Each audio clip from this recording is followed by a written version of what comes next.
Good morning. Welcome. It's Gary Sly and the Legacy of Handmade Objects here in the shop on Monday, February 26th of 2024. It's kind of hard for me to believe that we're almost through the end of the month. The big excitement for me is that I'm about to head up to Nashville in a few days. I leave Thursday night to drive up to Nashville for the big wholesale marketplace that happens every year for designers and for shops. We're told there are going to be about 140 designers this year, which seems like a little bit of an increase from my perspective from past years.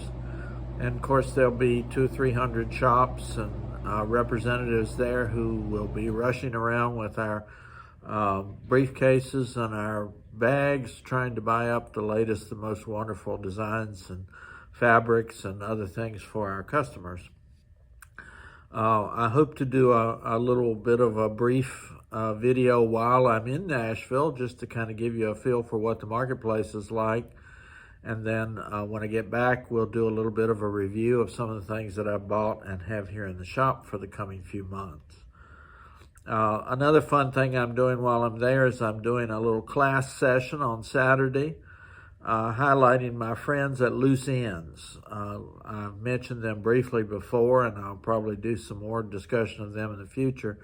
Loose Ends is an organization that helps to connect families who have lost loved ones with crafters, stitchers, weavers, almost any kind of fiber art, to help finish projects that those loved ones might have started before they passed away. So I think it's a very important work that they do, and I'm going to spend some time telling some stories and talking about loose ends while I'm there. Another project, I'm not going to spend a lot of time talking about it today, but it's been dominating a lot of my time at home over the last few weeks, is I am hand piecing a quilt.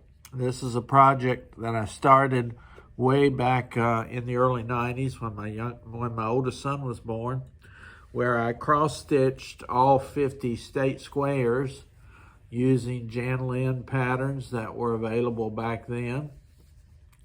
And at this point, I'm hand stitching all of the squares together. You can see here I'm doing them in the order that they entered the Union. So we start with Delaware, Pennsylvania. There's New Jersey. Let's see what else is in this first row. We've got Georgia, with the Georgia peach and all the wonderful colors there. And I'm using these gold star squares to fill in some of the areas around the edges. So at some point I'll do a nice little retrospective on this and talk a little bit about hand piecing and hand quilting, but I just wanted to show you that I'm making some progress on that. If you follow any of my social media platforms, Instagram, Facebook, I'm doing some pretty regular updates of the quilting work there. And again, I'm just really enjoying the hand piecing aspect of it. So I thought today, as I was kind of bumping around the shop last week, I thought today I would highlight some of the cultural influences that come our way as we think about fiber arts. It's indeed true that every culture in the world, even ancient cultures all the way up to today, everyone has some sort of fiber art tradition. From the very beginning of time, when humans began to clothe themselves and make tents out of cloth and do all sorts of things with fibers, they began to embellish those and use embroidery and other things to brighten the lives around them. I've been reading a book recently written in the 1880s in England, and Lady Alfred talks about and quite clearly believes in her book that the earliest art form is that of embroidery and textile work. Ancient weavers used patterns in their weaving, and probably, according at least to Lady Alfred, and I'm going to look into this a little bit more, the earliest way that humans manifested themselves artistically probably had something to do with fiber. So some of the things we look at today and some of the trends we see today might seem pretty transitory, but the history, I would argue, probably goes back 30,000 years or so, if not more, in recorded human history. But what I love to see, and what I've always been interested in my own scholarship when I was working with literature and things like that, are the various cultural influences that come to us as a result of this passion we have for fiber art. Now, of course, for us here in the United States, much of our heritage, much of the influence that we have in terms of fiber art, at least, not necessarily ethnically, but certainly from a cultural standpoint, goes back to needlepoint and needlework that we got from Western Europe. I don't want to suggest in any way that needlework is exclusive to Western Europe, but certainly when you look at some of the influences that we see here, that's going to be pretty obvious. One that comes to mind almost immediately is some of the work that we do with hardanger, which is a Scandinavian technique. I'm just going to show off some of the pieces and some of the patterns that I have here in the shop. I'm taking a cruise to Norway in September, and I'm looking forward to learning a little bit more about some of the Norwegian fiber work that goes on there. As far as other European influences, of course, the United Kingdom is important for us. There are Scottish patterns that I have. There's a great deal of influence in the United States even today from Celtic works, which are more ancient Scottish and Irish kind of traditions. I've got patterns that just reflect a whole variety of ideas and techniques that you see across Western Europe. Trying to figure, yeah, Schwamm white work, which is from a tiny little town in Germany. What you see, I think, a lot of time today with modern designers is a combination of some new ideas, things that we can do with computers, pixelation, all that sort of stuff, and reaching back to some of these ancient patterns and ideas. Avlia is one of my favorite design houses. The woman that runs Avlia's husband is a Greek Orthodox priest. And she does a wonderful job of taking ancient and modern Mediterranean designs and turning them into cross-stitch patterns. You will frequently see designs that reach back into ancient Greece and Rome. So those are kind of fun. Of course, the influences of Greek and Roman traditions tip over into the UK again. So, you know, I look at things like this Heart of England patterns. I've got Paris. I've got Pretty Little Berlin. I love Satsuma Street and their bright colors and some of the patterns that go along with that. One thing I'm proud of when I think about the Embroiderers Guild of America, which I'm active in, is their attempt and quite good effort at looking at various cultural and ethnic traditions all over the world. Of course, their Needle Arts magazine is famous for its wealth of information, and here's a designer who took some traditions from old English work and turned it into modern work. I was looking at an issue here of Needle Arts from December of 2020, where they looked at some designs from the women who live along the Nile in Egypt.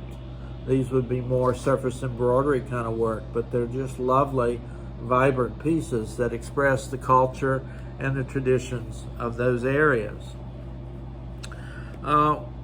When we start thinking about the United States, of course, we are a reflection of all the cultural groups that have come here and settled and created influences here. I've got this wonderful little design of red beans and rice out of New Orleans, which is one of those places where culture kind of revolves and moves around. If you haven't heard of the Plymouth Tapestry up in Plymouth, Massachusetts, our Needle Arts chronicled some of the work that was going on there. There's a wonderful Facebook page about the Plymouth Tapestry. If you've never touched into that, it's a fun thing to know about. Here in the United States also, we have indigenous groups. We have Native Americans of various traditions who also had vibrant and still have vibrant fiber work. Our friends, the Navajos out in the Southwest, of course, are most well known for their weaving traditions, but some of their designs have been turned into counted cross stitch. And I know I collected some of these when I spent some time out in New Mexico last year. The other thing, when I took a cruise to Alaska most recently, I was able to pick up some Alaskan designs that are put forward in counted cross stitch. I love that this craft that I'm passionate about and this work that I do is inclusive enough that everybody can be a part of it. I won't say always when I go to an EGA group or even a local group here as a part of my shop that all of those different ethnic traditions are represented. I wish they were. But that's not to say that those different racial groups, ethnic groups, religious groups don't have vibrant fiber traditions. I looked today and I didn't have any African American cross stitch patterns. I have had some, but they seem to sell out pretty fast, so I guess that's a good thing. But I wanted to call your attention to a couple of my friends on Instagram who I think do a particularly good job of talking about the tradition of needlework and embroidery in the African American community. There's an Instagram account called Black Women Stitch, and another who's a friend of mine, Deb, up in Virginia, has an Instagram page called Stitches of Heritage. And what happens there is that they often post really good examples of resources, patterns, and things like that that would help you capture more of that African American tradition if you're interested in it. I will say, and I'm not sure this is a criticism, but it's an observation at least, that when I go to market next week in Nashville, I probably won't see any African American or distinctively Hispanic designers there, and I'd love to see that. I'd love for that to be more of a mainstream opportunity for me and for the stitchers that I know. I realize there's all kinds of I don't even want to use the word politics, and I'm not trying to get into that today.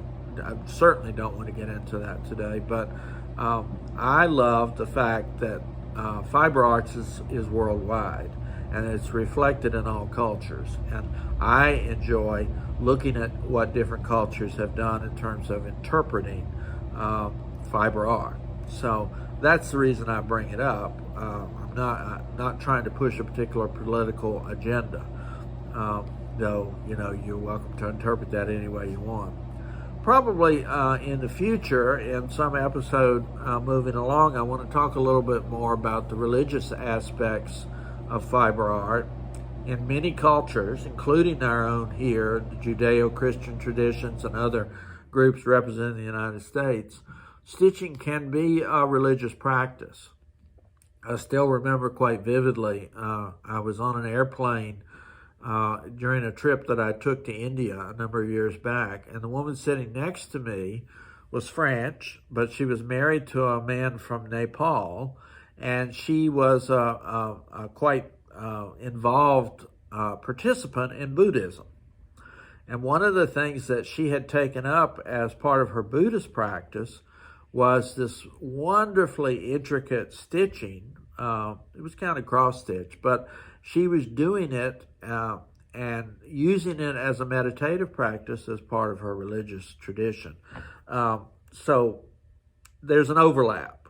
Culture, religion, ethnicity, all those kind of things do kind of flow in and out of each other.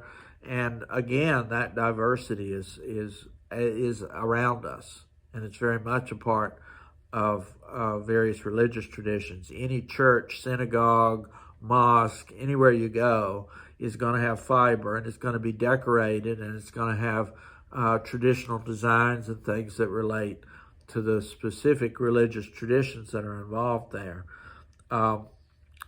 I often get a call for designs that help folks who are Jewish use their fiber art to promote or to talk about their tradition within their families.